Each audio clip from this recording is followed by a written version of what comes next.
Hi, welcome everyone. Today we are going to discuss about Module 10 of the CEH course. It's on denial of service attacks. So also termed as DOS, and if a single target is being attacked from multiple bots and with the help of a botnet, then it is also termed as distributed denial of service. So participants who have joined us are going to learn about these attacks, the various attack techniques, what actually a botnet is, then various tools that are there which are used to conduct DOS and DDoS attacks, then some detection techniques, and we will also discuss countermeasures and how you can apply them in penetration testing.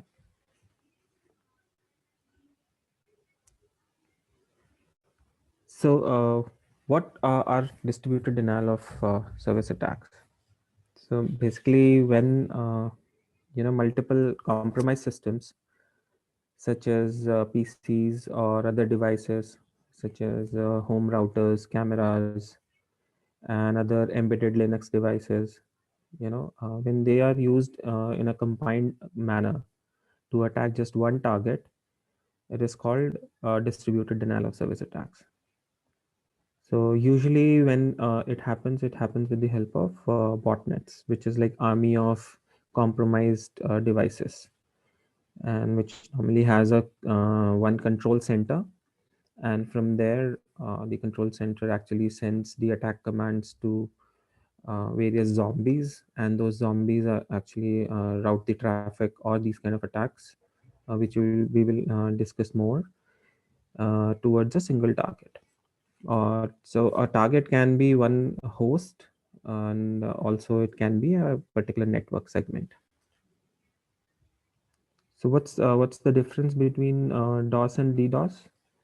So if this denial of service is network based and it prevents the target from performing its normal duties and is performed from one system, okay, then it is denial of service.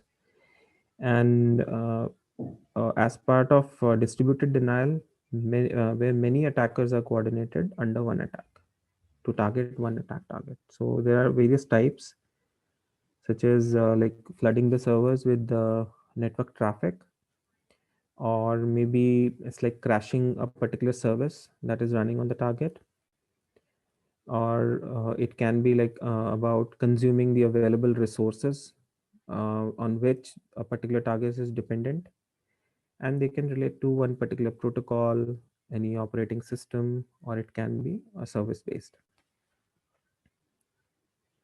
Some of the attack categories. So if it deals with the volume of packets that are sent on the network, it's called these are called volumetric attacks. Okay, and if the attack is there to consume the bandwidth of a target, then it can also be a fragmentation attack, wherein you divide the packets into a small fragments, so that the target operating system can combine them and then get confused about these. So those kind of attacks are called fragmentation attacks, which removes the ability of a target to reassemble these fragmented packets. Then there are like TCP state exhaustion attacks. These are designed to consume the connection state tables in the network infrastructure. Okay, then there are application layer attacks, which are designed to consume the resources, the application resources and services, so that these services are not available to other users.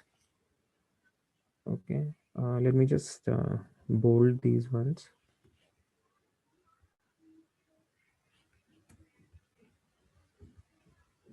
So this is a one-liner description of these kind of attack categories.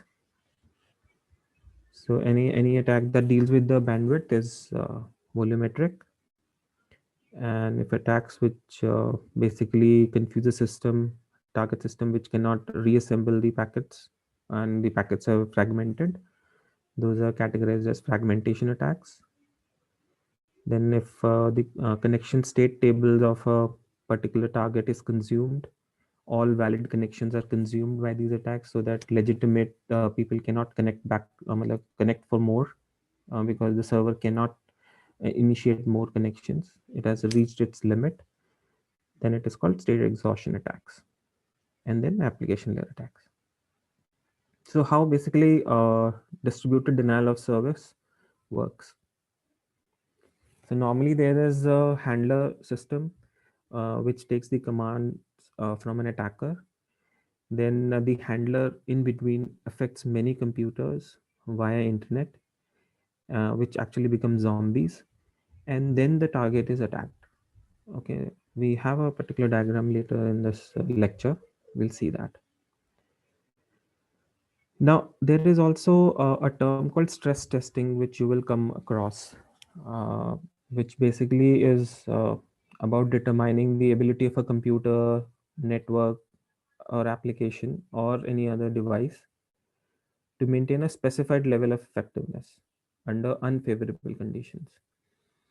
So, as part of this stress testing, this unfavorable condition is created with the help of scripts, tools, or if it is happening as part of pen testing, then there are some specialized tools to conduct these kind of attacks. They can also be used.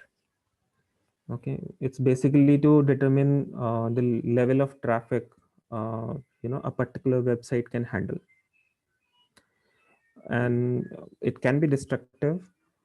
So it needs to be conducted with due permissions and approvals if you're doing it as part of pen testing in a company or an organization. So, and or the owners of the system should be aware of these timings when a particular stress testing is conducted. So normal business operations are usually not interrupted. So it is conducted at a time when the office staff is not present and the systems are free and they're working, right? Okay, then let's discuss these some of the attack types in detail. So you'll have a term called SYN attack, when an attacker sends some significant number of SYN requests to target, but it uses the false source IP addresses. Okay, so it's like basically sending TCP with SYN flag raised. Okay, and the server responds with a SYN ACK, but it does not get the ACK flag. The three-way handshake does not complete. Okay, and it keeps waiting, but it cannot come back. The ACK cannot come back to the server because the source IP address itself was fake. Okay, then bandwidth attacks, in which several machines must be used for this kind of an attack to overwhelm the target and network system. So, and this attack can overwhelm network equipment because of significant change in the traffic. So, normally, to conduct bandwidth attacks, you use botnets, and all bandwidth is used by these DDoS attacks. So, any legitimate use of the particular network or system becomes impossible. Okay. In case of SYN flooding, so as we have discussed it earlier also, that TCP, a valid TCP requires a three-way handshake. So this kind of a feature, I won't say that it is a flaw, maybe. So normally this TCP requires a three-way handshake, and attackers use this particular feature for their own benefit, right? So you leave a connection and you leave it half open. Okay, and normally a host requires minimum, it waits for around 75 seconds for the act to come, so that a valid connection can be established. So, but during those 75 seconds, it remains busy, like it keeps waiting, right? So a malicious host can send these requests, send requests to another host without even replying. So let's say if whatever listening queue is established, and before even a particular host actually times out, it and again gets a SYN request. Okay, so that's how you actually fill up that particular queue, and these particular half way connections remain open for around 75 seconds. Okay, then you have DOS attack types like packet flood, SYN flood, and SMB malformed request. And there are many others. So we'll discuss them one by one. So in case of packet floods, you create massive amounts of, as an attacker, you create massive amounts of TCP, UDP, and ICMP, or random packet traffic to the target. And we can combine various flags along with it. So you are basically choking the network by sending these kind of packets with these protocol flags, different protocol flags raised. So that to create a packet flood. So SYN flood we have just discussed. Okay, and it can other than TCP, you can actually send UDP or other crafted packet variants. In case of SMB malformed request, so when SMB malformed requests are sent, usually on Windows you would see a blue screen of death. Okay, because the OS gets confused and does not understand how to assemble those SMB requests. Okay, packets. So it keeps as many fake web connections as possible open for as long as possible until the maximum number of allowed connection is reached. And this kind of an attack allows one web server to take down another without impacting other ports or services on the target network. Then there is called ping of death. So like every network segment has some allowable limit of the MTU pack, the size of a particular packet that you can send. So you basically you divide the packet in some small chunks for the target OS to reassemble them at the end, at the target end. But it won't be the complete all. If it combines all the fragments together, that will cross these many bytes, 65,536 bytes. Okay, and this is going to cause some kind of a crash, freeze, or it might actually result in a reboot of a system. Okay, so at one time you cannot send like these many bytes in a packet. Okay, so you have to break these packets down, and you just change the sequence numbers and you shuffle those sequence numbers for the target to reassemble them. And if you do this kind of a fragmentation with ICMP and UDP, that is considered as that is called ICMP UDP fragmentation attack. So TCP packets are sent with overlapping sequence numbers, which anyhow like look like a puzzle, and they cannot be reassembled at all. Okay, this kind of an attack is TCP fragmentation attack, which normally happens with the previous version of Windows like NT and 95, and some Linux versions which are prior to 2.1.63. So these are the ones they are most vulnerable to these type of attacks.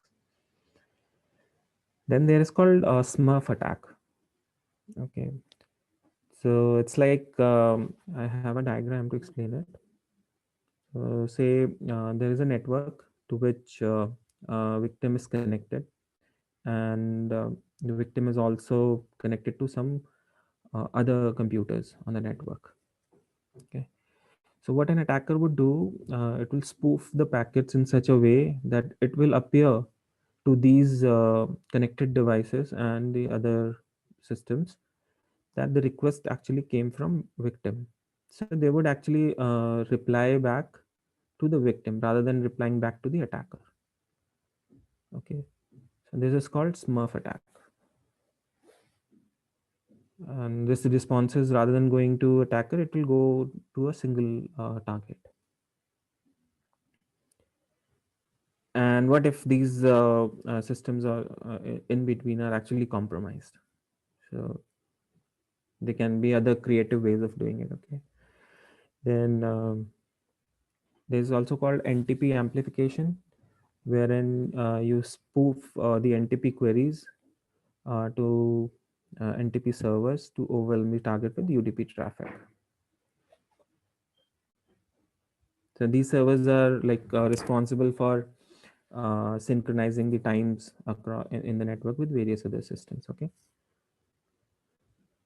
Then we have HTTP flood attack, wherein you send HTTP get and post requests to a web server. So for this, you need not to.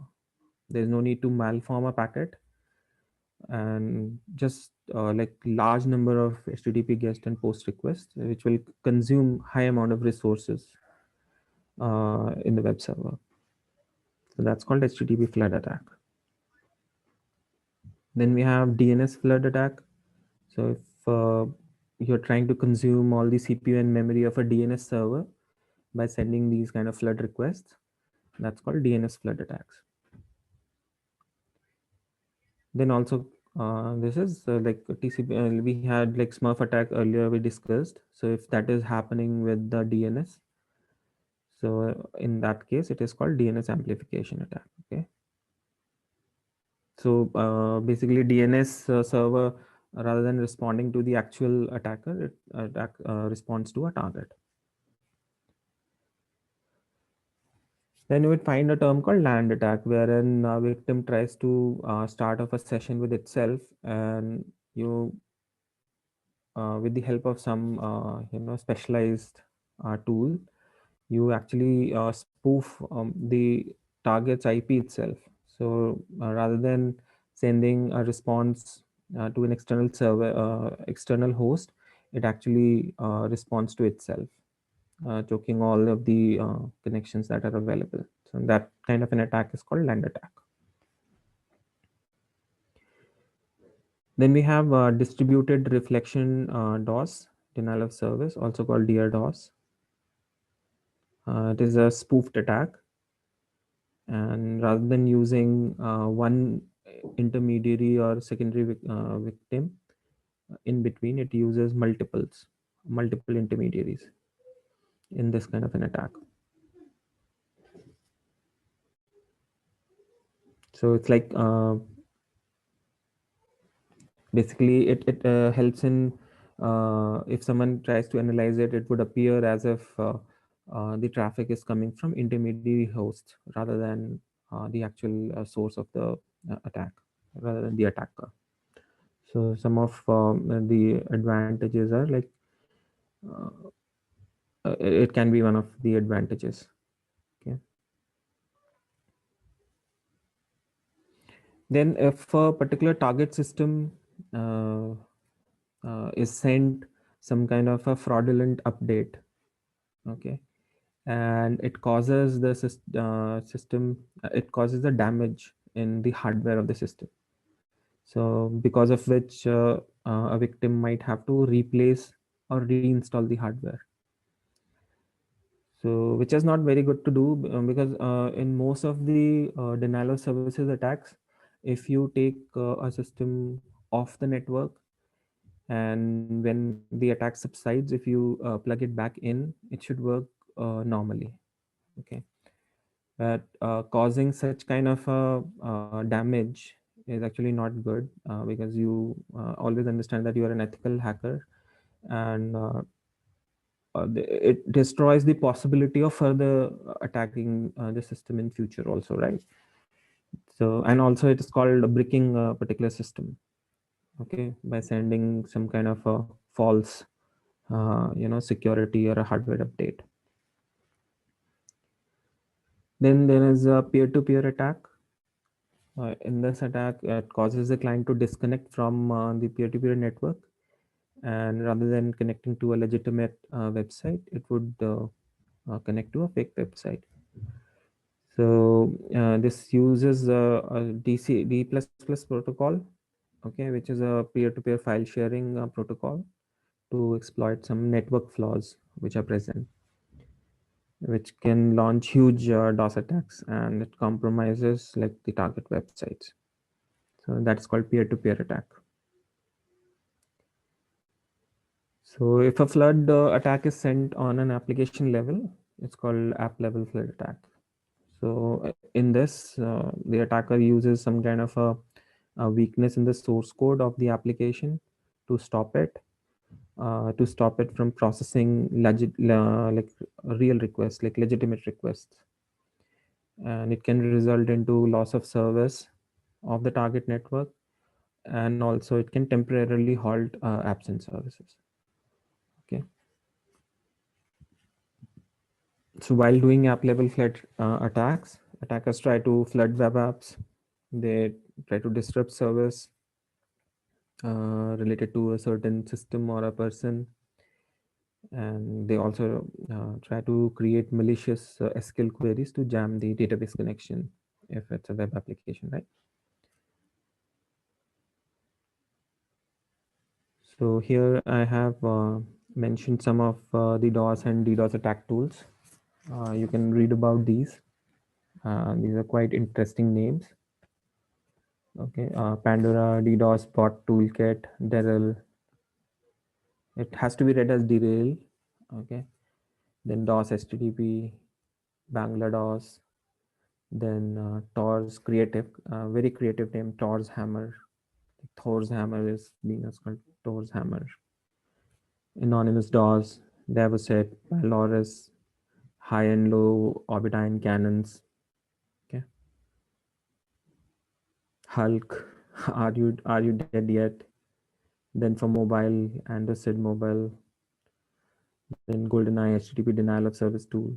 Okay, so there's one screenshot of low orbitine cannon. Okay, it basically you just have to give a URL or an IP in one of the boxes, and once you click it, it shows that the target is locked, and this screenshot is taken when the attack is in progress. So, but then you can say load the cannon, and then you can start sending the packets. And there is a small slider also to increase and decrease the speed of the traffic. And there is an option of configuring the port as well as which port protocol that you would like to use. And it can use multi-threading or multi-processing to parallelly send these kind of requests. With that also number can be configured here. Okay, quite easy to use, and it must be there in the lab also. So please send a request to the customer mode to have that kind of an isolated network segment for you to try this.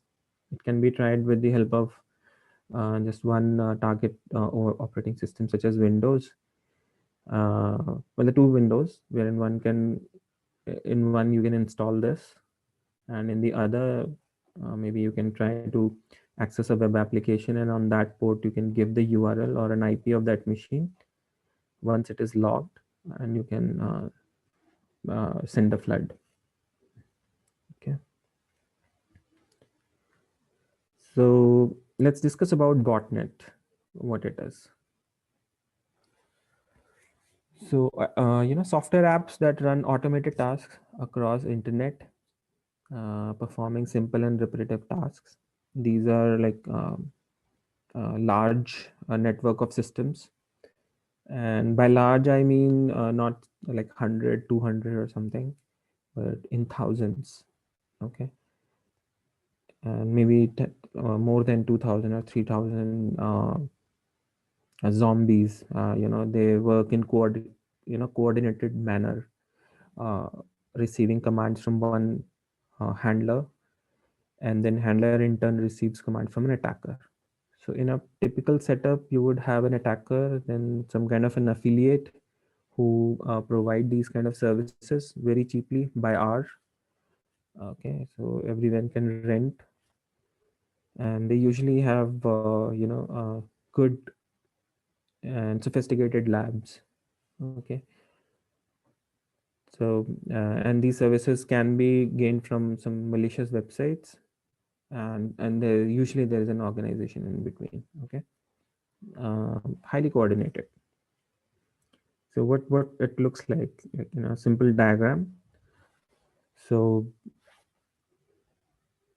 a control server, and the botnets are in between the attacker and the victim. So attacker initiates an attack by sending the command to a control server, and control server in turn initiates attack using the botnets in between. Then these botnets actually generate the actual traffic, the attack traffic towards the victim. So some types like service request floods, where an attacker or this kind of a zombie group setup, you know, it sets up or tear down TCP connection in an attempt to use up all the server resources. Okay, and flood of service requests also overwhelms servers that have a high rate of valid connections. And this request, which is initiated on each connection. So in this kind of flood, these are the things that happen. Okay. Now, let's say you want to find these zombies, like machines that can be made as zombies under a control server. Okay. So these are few things that the techniques that can be used to find vulnerable machines. So you can actually do random scanning. So wherein infected machine finds the vulnerability by probing IP addresses and target network IP range. Or you can create like a list of potential machines to find the ones that are vulnerable. It's called hit list scanning. Then you can get entry into an infected machine, and from there you can pivot and understand what all other machines are there and as part of the subnet. So you can scan the topology of that, or you can scan your local network to find other vulnerable machines, which is called local subnet scanning. And just by creating some random permutation of IP addresses, you can figure out whether the one of them can be made as vulnerable or not. That is called permutation scanning. So all of these techniques can be used to find these vulnerable machines, and then later can be infected with the malware to receive commands from the control server.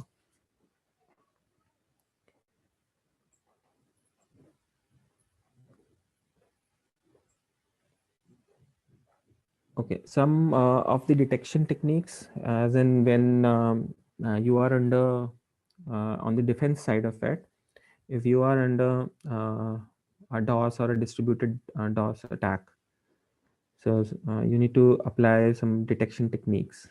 Okay, so how you can do that?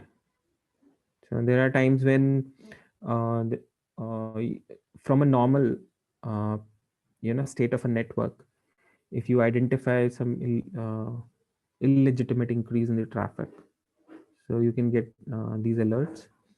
So you can configure the devices in such a way that they send you alerts. You can use that technique to detect a DOS or a DDoS. So normally an attack is abnormal. Okay, and from the normal traffic conditions, it deviates and it creates some. It can be seen in the dashboards or these tools that you use.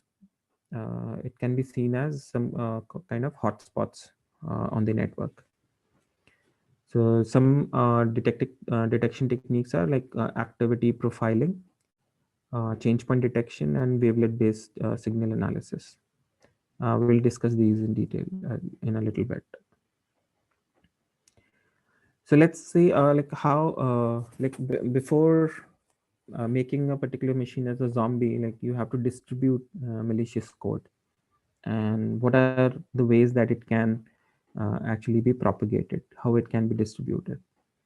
So social engineering is one of the most effective ways, because humans nature is usually trusting, and not everyone is aware of social engineering techniques, so you can apply them.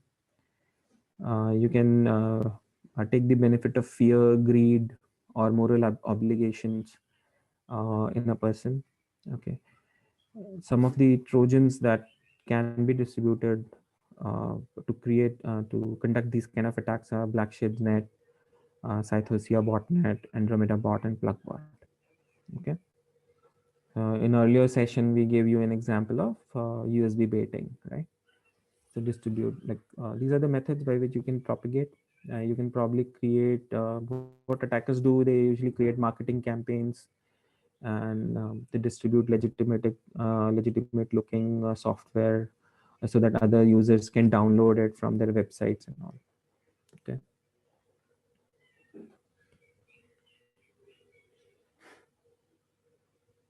Okay.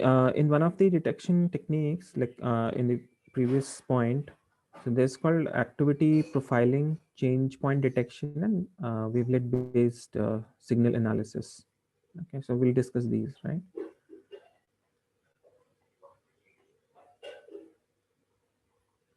So what happens in wavelet based signal analysis? So you would see that it makes use of signal processing technique. It is actually not network related feature, but it is applied. The principles of this particular technique is applied to detect network anomalies. Okay, so denial of service and port scans can be detected using signal processing. So it basically look at it's based on the spectral components. Okay, so normally it allows you to understand traffic based on time and the frequency of something happening on the network, like the hotspots that I was talking about. So say there is when you are setting up a network and a normal operation is happening, you would actually create a baseline, and then you would apply these kind of techniques such as wavelet based signal analysis to observe it, observe the traffic over time and the frequency of some event happening. Okay, so you would see that when an anomaly is there and suddenly there would be some kind of increase in the energy of the network. Okay,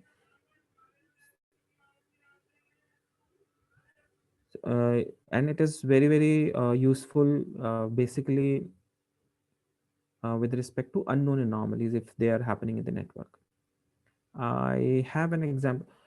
In the guide, you see, the graph of a use case which is given over Mirai botnet, right? I have an image of that. So on a geographical level, you see some kind of nodes in different colors, right? So the areas which are highly affected, uh, are red, and then there's purple and blue and yellow.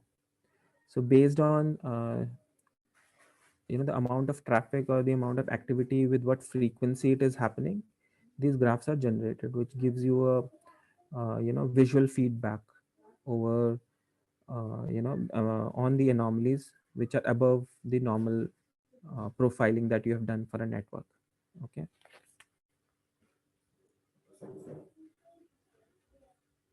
then there is called change point detection.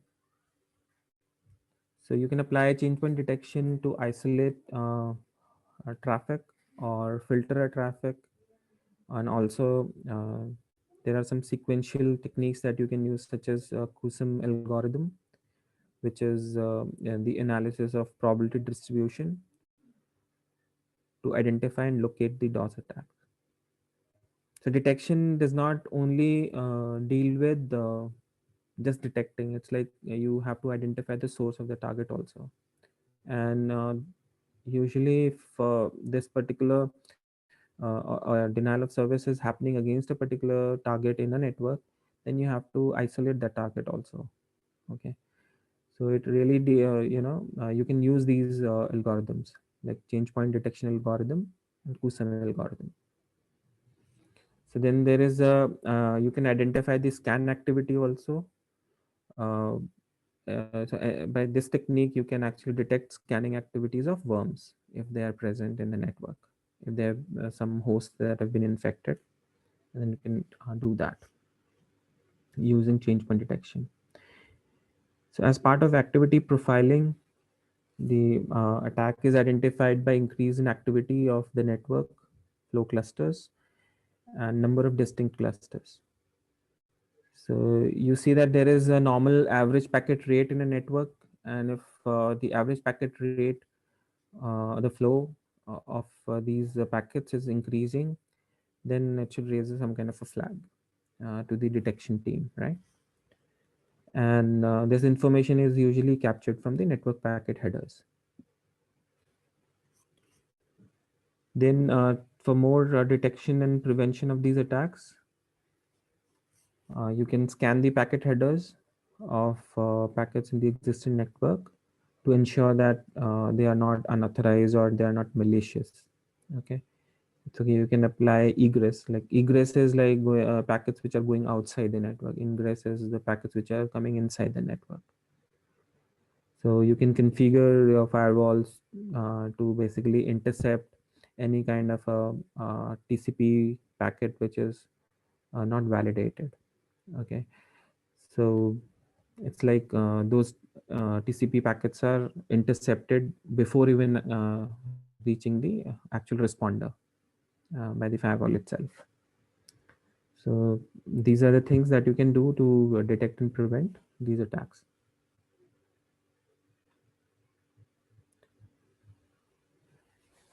Then you need to ensure as part of countermeasure strategies that you are doing something to protect the collateral damage. So there are always secondary victims also. So ensure that antivirus and anti-trojan softwares are installed on them and they are up to date. Ensure that there is an increased awareness of about these issues and prevention techniques to the staff. Disable all services that are unnecessary and uninstall app that aren't used, that nobody is using, right? There are times when there are so many apps that are just kept not being used. So they also become the hosting grounds for the malicious apps to get infected, right? So ensure that all update mechanisms are which are usually inbuilt in these software and hardware that are in place. Okay, if you want to configure them, you can, or update them, you can do that.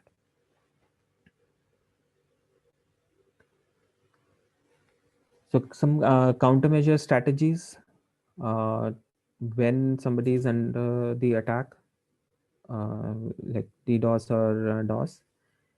So one way is to absorb the attack. Okay, what happens like when usually you are connected to internet by way of an ISP, right?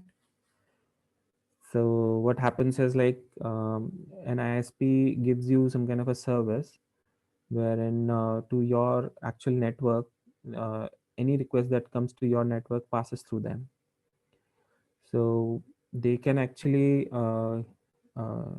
give you more filtering mechanisms and more additional devices at times of at these times. Okay, they can scale them up and absorb the network traffic and filter the whole garbage out, and then whatever is legitimate and meant for as real requests, which are not malicious requests, they then can be forwarded to your internal network. So you can absorb that attack by using this strategy, but it requires like some planning and additional resources. You can degrade the services, like any non-critical services that are there. You can like stop them. So until this any such kind of an attack is over, or you can shut down all the services. Right? Anyway, like under such kind of an attack, usually all the services are down. Okay.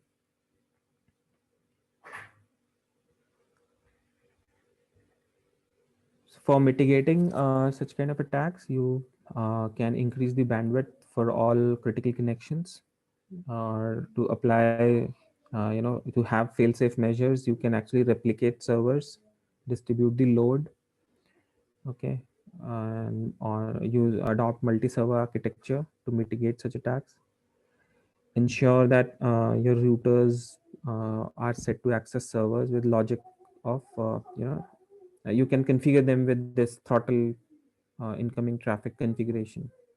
Okay, so and these controls like throttling controls uh, can minimize the damage to the servers, right?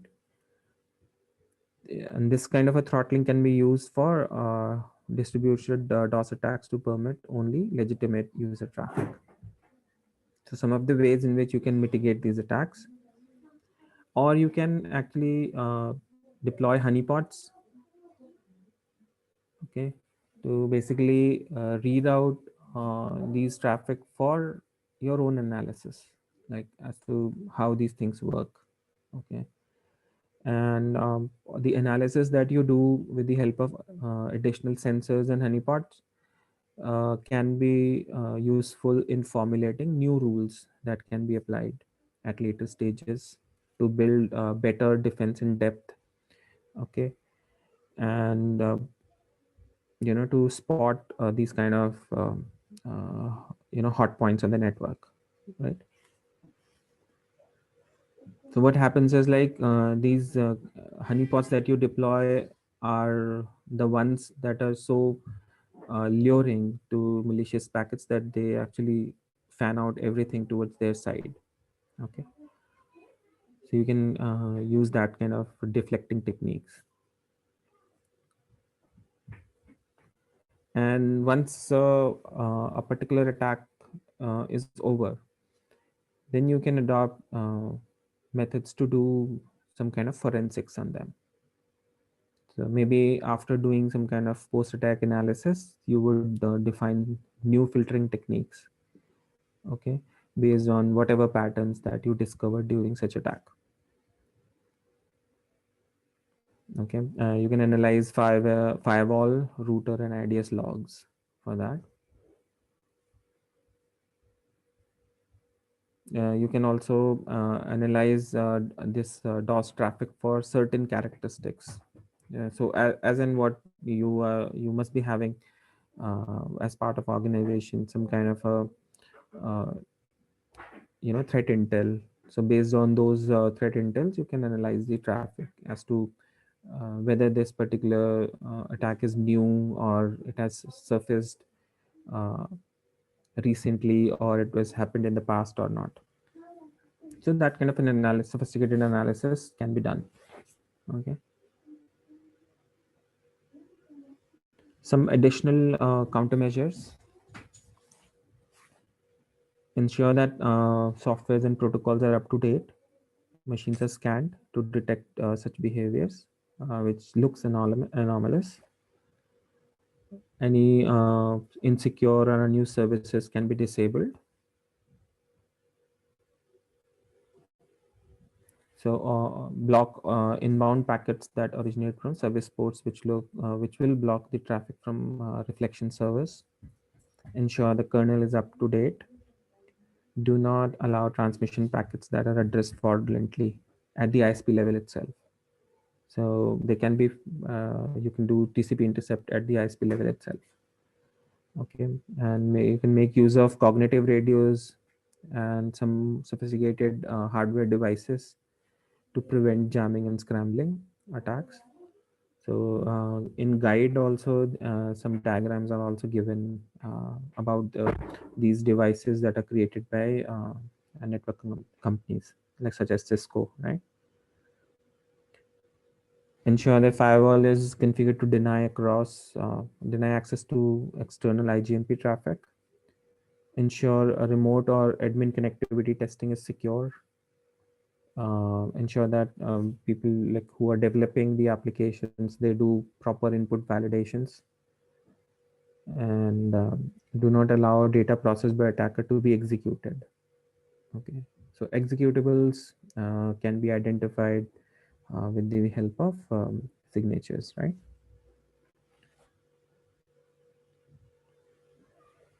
So ensure that unnecessary functions are prevented. Okay, and also return address overwriting is presented, like that happens in case of buffer overflows, wherein the return address is overwritten by some bad jars. Okay. Some protection tools like FortGuard anti DDoS firewall 2014, NetFlow analyzer, and these are like quite sophisticated tools. Like uh, these services are provided by the manufacturers who create these tools. Okay, and these tools are, like these devices are created in such a way that uh, until unless a DDoS is new and hasn't been seen earlier, should not be able to cross these defenses. So tools like SDL regex fuzzers, Vanguard sensor, NetScaler application firewall, Incapsula, 40 DDoS, Defense Pro, okay, anti-DOS, Guardian, DDoS Defend. So normally, DDoS is prevented with the help of the ISP from which you're connected to the internet. Okay, so most of the ISPs usually block these kind of attacks, and uh, when a particular organization is under attack, they also can result in. I mean, this kind of a block can also result into denying legitimate traffic. So, but anyhow, like under a DDoS attack, it's okay. Like um, to have that kind of a loss, right? So normally DDoS protection is in cloud is provided by these ISPs in cloud. And during this kind of an attack, all traffic is redirected to the ISP. Then they apply their own filters, and then they remove this kind of malicious traffic, and later can only let the legitimate traffic pass to the organizations. So you can read about some cloud-based solutions provided by Cloudflare and NetScout. Okay.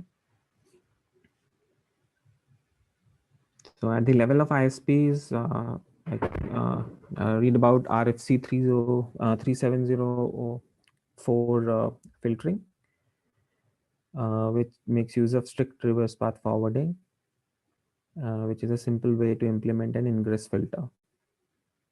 It is conceptually identical to maintaining access control lists for ingress filtering. Like they have they allow only, it's called also whitelisting. So a traffic is allowed only from legitimate known IPs. Okay. So except that the this particular list is dynamic. Okay.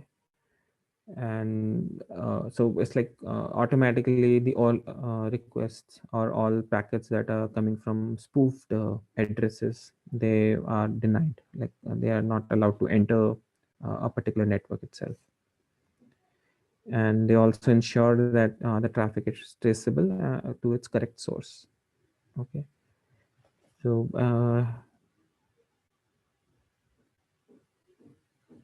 so this is RFC stands for request for comment. So have a look at this RFC 30704. If in case you are planning to be part of a company which is an ISP, then you should be aware of RFC 3704. Okay. Then there is a technique that they apply is real-time black hole. Okay. As it is written, it's based on a manual trigger by an administrator. And let's say there are multiple devices in a network, or like routers, and with one particular switch kind of, we also call a kill switch, or some one single configuration, an instruction can go to all the routers to basically identify whether a particular packet is routed to a particular target, then just block it or redirect it to null zero. Null zero means like just drop that particular packet. So that's called like real time black hole. Okay.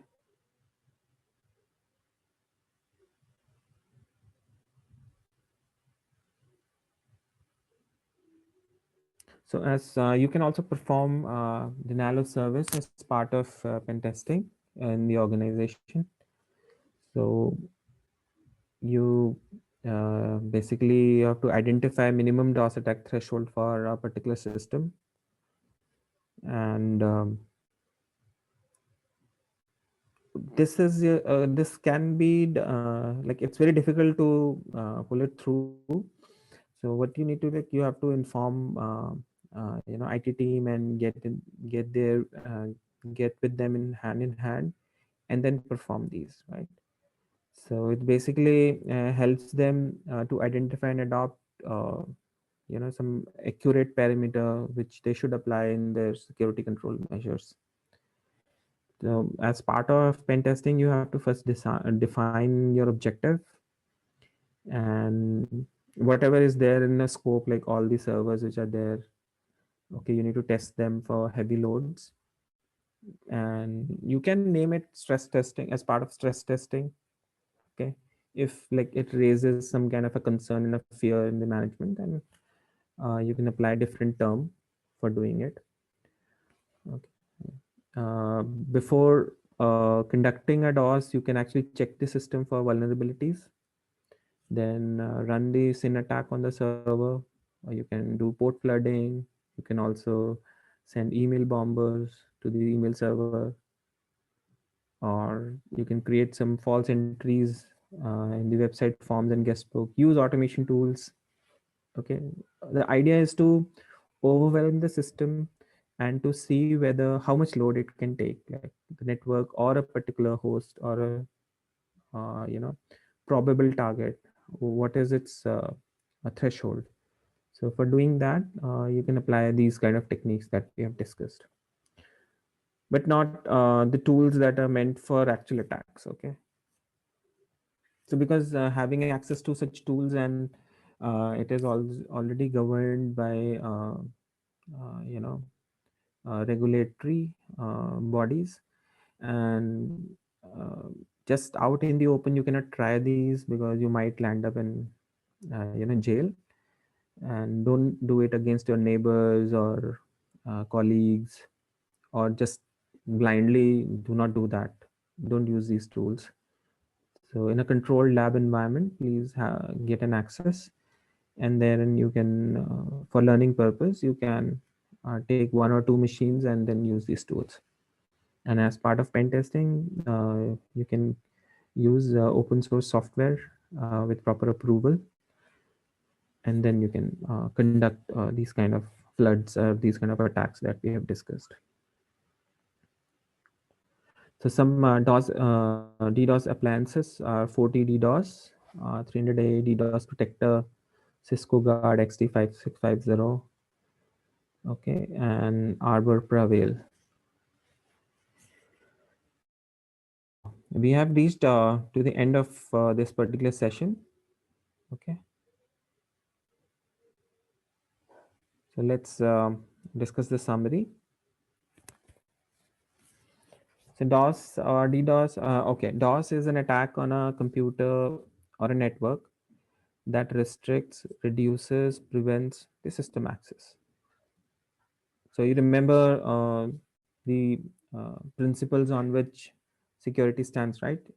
CIA principles, okay, confidentiality, integrity, and availability, right?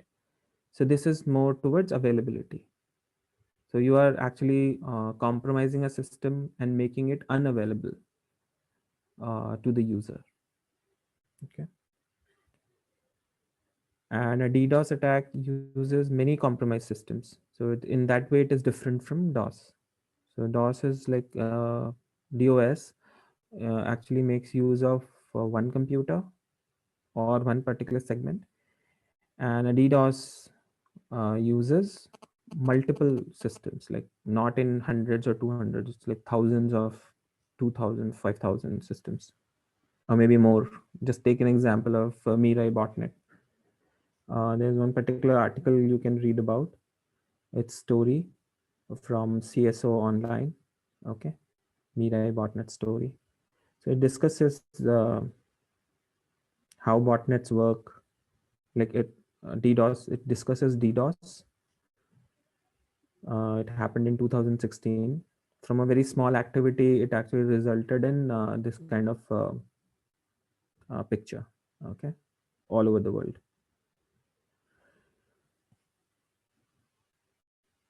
The person who was investigating from this particular use case from the FBI, okay, that agent actually said that these kids are super smart, but they don't do anything of high level. They just had a good idea. Okay. And then later, malicious organization actually made use of this source code by a college undergraduate, and then performed an attack against an organization called DYN. It's an infrastructure company and that offers services to big websites. So people say that they assume that the target was actually meant for Microsoft game service. That happened in second wave of it. Okay, so read about this. It's a very interesting story. And before understanding it, okay, what was this particular botnet attack? You need to know like what is an IoT and what, okay, and then how to make a botnet. So how to distribute malware, and it happens with Trojans.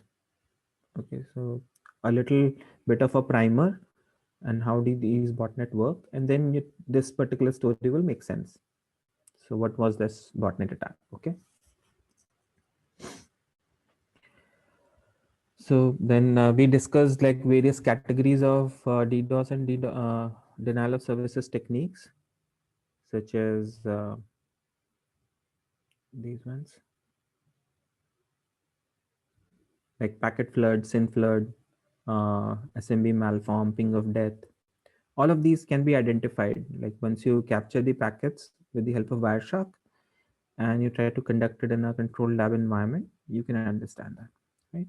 Half open connections like sending a SYN flood, okay, of ping of death, or fragmenting the packets, and then uh, or shuffling the sequence numbers. All of these types that we have discussed. Okay, so a botnet is a large network of compromised systems and that attackers use to launch these attacks, DOS attacks. DOS detection techniques rely on identifying and discriminating against illegitimate traffic. And in pen testing, these you can flood the target network with traffic to check the availability of the system. Okay, and then we've discussed like all the countermeasures also. So usually, having access to such advanced tool might not be possible. Okay, and they're very expensive. So you can read about them as part of theory. Okay. So we are we have finished with today's session.